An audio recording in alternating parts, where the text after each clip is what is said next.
안녕하세요, 홍성인 변호사입니다. 오늘 이 시간에는 강제추행 관련해서 혐의 사실을 인정할 때, 신체 접촉 자체를 인정할 때 어떻게 대응해야 되는지 한번 알아보도록 하겠습니다.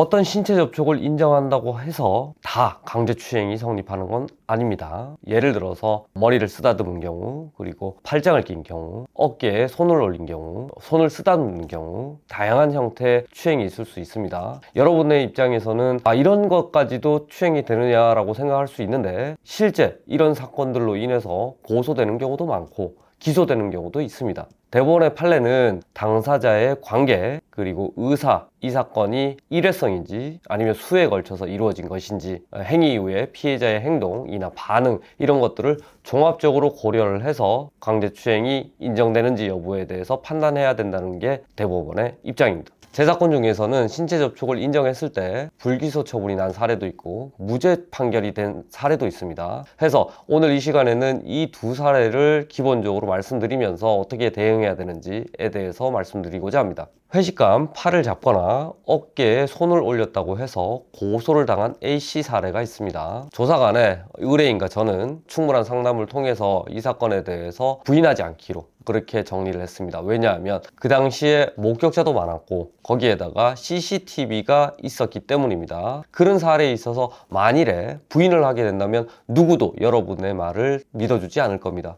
해서 객관적으로 증명 가능한 목격자나 CCTV가 있다라고 했을 때는 이 사건에 대해서는 일단 인정해야 되는 게 맞다고 저는 보고 있습니다. 섣불리 부인했다가는 더 큰 죄를 받을 수도 있고 누구도 여러분들의 말을 들어주지 않을 것이기 때문입니다. 저희들은 일단은 행위 자체에 대해서는 인정을 했고 조사관의 수사관에 대해서 이 사건 참고인, 목격자가 있다, 이 분들에 대해서 조사를 좀 진행해 달라라고 요청을 했었습니다. 실제 그 수사관은 이 목격자의 진술을 청취한 결과 피해자하고 피의자는 굉장히 원만한 사이에 있었고 오히려 피해자도 피의자에 대해서 신체 접촉이 있었다, 이런 진술까지 확보하게 됩니다. 그 결과 피의자의 신체 접촉 자체는 있었지만 강제추행의 법리에는 성립하지 않는다라는 이유로 무혐의 처분을 받게 되었습니다. 다음으로 공판 단계에서 무죄 판결이 난 사례에 대해서 말씀드리고자 합니다. 이 사건 같은 경우에는 최초의 조사 단계에서는 저와 함께 하지 않았습니다. 그런데 나중에 기소가 되자 그때부터 저를 선임한 경우가 되겠습니다. 머리를 쓰다듬었다는 이유로 기소가 된 사례였습니다. 역시 우리는 공판 단계에서 굳이 사실관계 자체를 부인하지 않았습니다. 머리 쓰다듬은 건 맞다, 이렇게 인정을 했습니다. 재판 진행 과정에서 증인으로 그 목격자를 신청을 했습니다. 그래서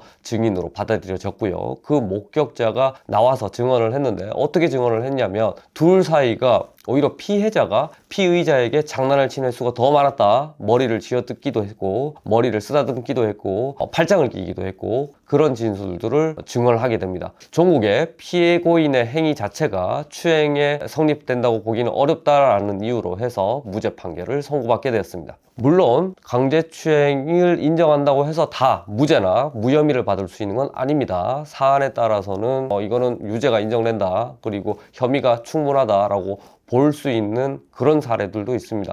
그러면 이때 우리는 어떻게 해야 되느냐? 기본적으로 합의를 해야 됩니다. 강제추행의 경우에는 그 신체 부위에 따라서 또는 이 사건이 일회성인지 수회성인지에 따라서 합의를 보게 된다면 기소유예로 종결되는 경우도 상당히 많습니다. 이에 반해서 혐의를 인정하지 않고 계속 부인하다가 피해자와의 합의도 실패하게 되는 경우에 있어서는 실형이 나올 가능성도 상당히 농후합니다. 과거에 비해서 현재 지금 추세에 따르면은 강제추행도 실형이 나오는 경우가 매우 많다, 이런 점을 주의해야 됩니다. 경우에 따라서는 앞서 말씀드린 바와 마찬가지로 피해자와 합의를 해야 되는 경우가 있을 수 있습니다. 그러면 본인이 직접 하는 경우 저는 추천드리지 않습니다. 왜냐하면 2차 피해로 다시 신고가 들어갈 수 있고요. 합의금을 그쪽에서 높게 부르는 경우도 있습니다. 그럴 때는 저 같은 경우에는 저희 쪽에서 직접 그 그 피해자하고 연락을 취하거나 직접 만나서 합의를 위한 노력을 하게 됩니다. 합의금은 따로 정하는 바는 없습니다. 다만 피해자의 의사와 저희 쪽의 의사가 합치되는 경우에 합의에 이르게 되는데요. 섣불리 합의금을 주고 합의하는 것보다는 변호인을 통해서